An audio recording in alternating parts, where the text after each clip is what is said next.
Myopia in children might be grabbing all the headlines, but adults are also in the disease's crosshairs. Myopia can have a drastic effect on an adult's vision and quality of life too. So what to do? In a recent Cake magazine supplement, a consensus group of 11 world-renowned experts came together to frame the discussion on the current myopia correction landscape, including phakic IOLs. In measurement matters, the panel was conspicuously split.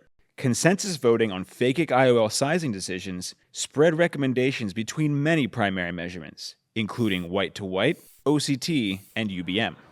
Part of the reason that there's all these different ways of measuring is that the lens doesn't always exactly sit in the same place. And Roger Zaldivar has really good data where he shows that sometimes both ends are in the sulcus, sometimes one is in the sulcus, one behind the ciliary body, sometimes they're both tucked behind the ciliary body. And so you can have all this variability of the actual position of the lens, which can lead to a variable vault. And so since we can't actually see where it's going unless we're doing, UBM and things like that after, it's hard to know if the problem is in the measurement and the input or actually where the lens is going.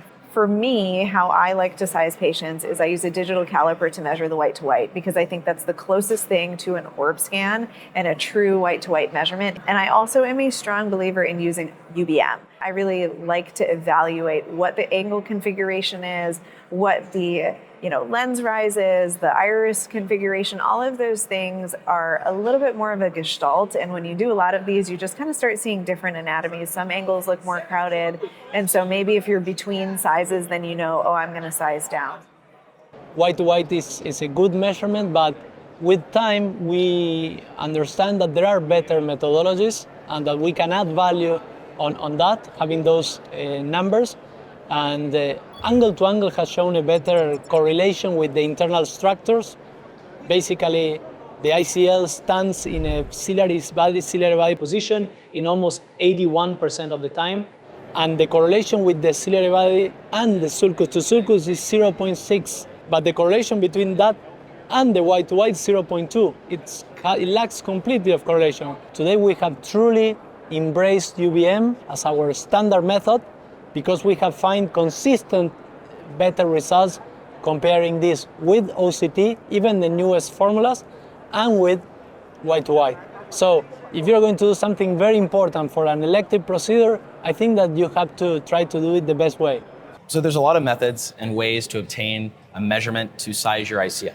In the United States, we try to stick to the DFU, or the directions for use, and with that, it's measured based off of white-to-white for the most part. So that's your orb scan 2 in the original DFU and caliper measurements. Now, many people don't have an orb scan 2. We have modern biometers. And with that, we have to have an adjustment factor because they don't all measure the same. My IO Master 700, Argos, all of these things, all of the biometers measure a little differently than the OrbScan 2 did. And with that, it's important to adjust back to where the OrbScan 2 would have measured. And with that, for the most part, we see that the ICLs would be sized down a little bit, especially on the border ranges of the different sizes. The rate of ICL explant or exchange due to sizing, especially amongst high volume users, is exceedingly low. Personally, I have not removed a single ICL due to vault size ever.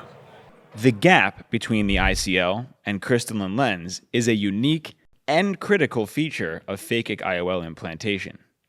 According to the panel, a mean vault range of 213 to 885 microns was considered best following ICL implant. It's important that it's considered as vault range, right? There's not one ideal vault. Every patient's eye is just a little different. And while we do have 4 sizes of ICLs, the vault size will be different and it will vary, and that is okay. It's okay to have a vault at the lower end of the spectrum. It's okay to have a vault at the higher end of the spectrum, so long as the angle is open, the pressure's good, and the patient's seeing well. So I think it's important to think of this as a range, and I think that's a very accurate range to consider and be comfortable with an ICL landing. I totally agree with it. I think that's absolutely perfect. Even a low vault below that is not necessarily a reason to remove the ICL. With EVO, we have a lot more confidence that the risk of ASE is extremely low. It's safe to observe those patients and monitor for any cataract. And then on the high vault side, That makes surgeons a little bit more nervous, and so generally I try to size down if I'm between sizes to avoid the high vaults. A high vault in and of itself is not a reason to exchange. A high vault is only a reason to panic or exchange if you have narrowing of the angle or high pressures. But the number value itself is maybe less important than what's actually happening in that patient's eye. So a lot of that can be a holdover from the legacy ICL. There we had significant concerns about vaulting, especially a shallow vault that we knew would cause a cataract. The rate of cataract with EVO is relatively non-existent, and we think that's because there's almost a fluid cushion provided by the lens and the aqueous that's coming through the central pore. With the cataract rates being so low, we're really not as worried about the angle closing because many of these are deep eyes, long eyes anyways. Maintaining a good vault size is obviously important. It maintains the longevity of the procedure and gives us confidence as surgeons that the patient's going to do well. If you have an overvault and you have an eye that is not big enough or is a standard eye, you might finish with a small angle. On the opposite, you have a huge eye and you finish with very low vault, you'll be uncomfortable because you don't know if it's enough to avoid circulation or not, or it may develop cataract. So there are standards that have been understood in many, many years of follow-up that, at least for me, is you want to have 200 microns in certain power, because then we have deeper conversation that each ICL has different powers. The higher the power of the ICL, the thicker the meniscus in the periphery, so you need more volt. It's very tailor-made procedure. This video is just one part of our series looking at the guidelines on building proficiency in phakic IOL procedures. Scan the QR code below to access the entire supplement and learn about common practices from some of the world's best phakic IOL surgeons.